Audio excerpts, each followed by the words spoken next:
Let me take you back to Nigeria in the late 1960s, a time of fear, fire, and survival. The Biafran War was raging, and amidst the chaos, a group of young lads found their salvation in sound. They weren't just fighters, they were musicians, horn players, guitarists, and percussionists. From the dust of the war, they became the Funkees, the hardest hitting band of the Afro-Funk era of Nigerian music.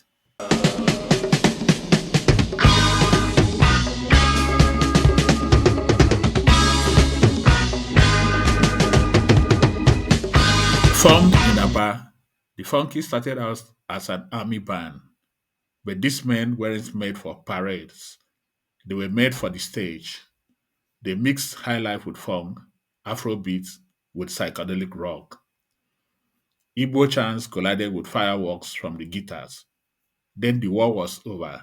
But these guys had a different battle now, which was to get Nigeria dancing again.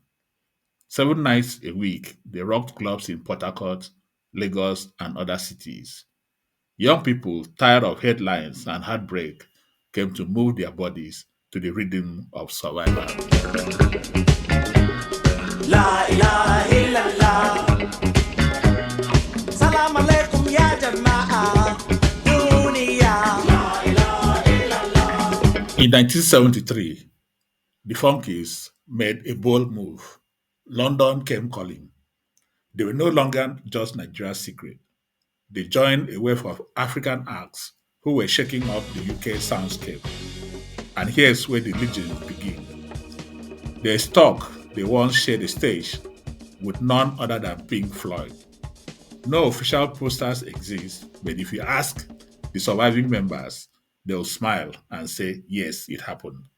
Two walls, one stage. Funk met Floyd. In London, they recorded Point of No Return in 1974, and then Now I'm a Man in 1976. These records were fire, groovy, raw, rebellious, but behind the scenes, egos clash. After visiting Nigeria for the Festac 77, the Funky split, but the music, it didn't stop.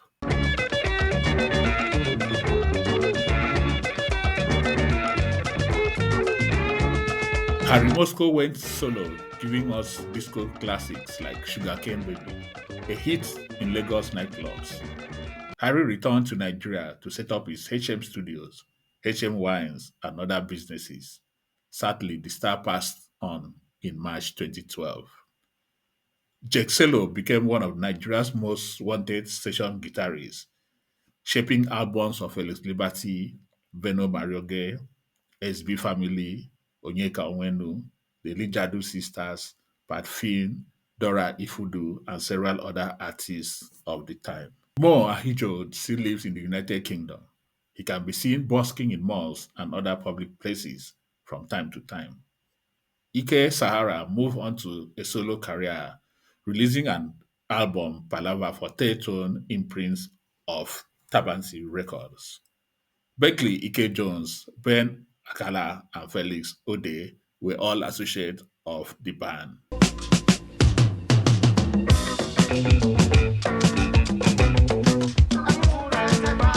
Papa Loke. Abe oh. Chike Madu, the drummer, moved on to work with Jerry Boyfriend and the NATO band, also with Tony Okoroji, Melvin Okachi, and other production. Chike Madu, along with guitarist and percussionist Danny Helps or Danny Ibe, also worked with British performer and producer Philip Manzanera in 1975. But one man took the beats beyond Africa. Sonny Akpan, the Funky's Conga King, joined the legendary reggae funk artist Eddie Grant.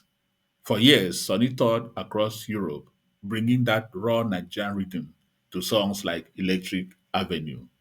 He also worked with African Head Charge, an experimental and tribal percussion group led by Bonjo Iyabingi Noah, pushing Afro dub into wild new territories. The group drew membership from all around the world. Sonny lives for rhythm. In his own words, I was born in rhythm. What God gave me was rhythm, and I'll die with it. He passed away in London in 2018, but oh, what a life he lived.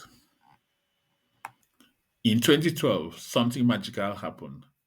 Dancing Time, a compilation of the Funkees' greatest hits, was re-released by Soundwave Records. Young vinyl lovers across the world discovered them anew.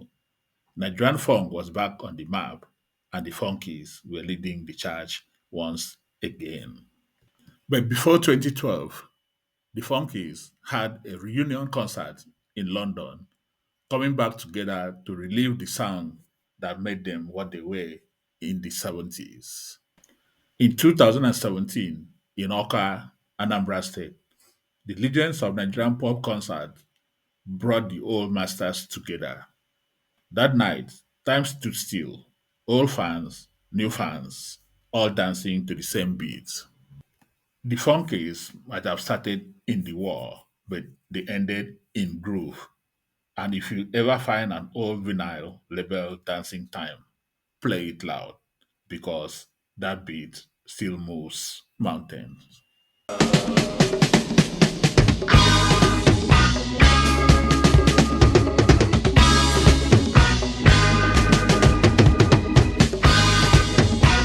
Subscribe to this channel, Music in My Ears, for more Nigerian music history content. Like and share because our history was made in sound. Thank you for your time. I'll catch you on the next one.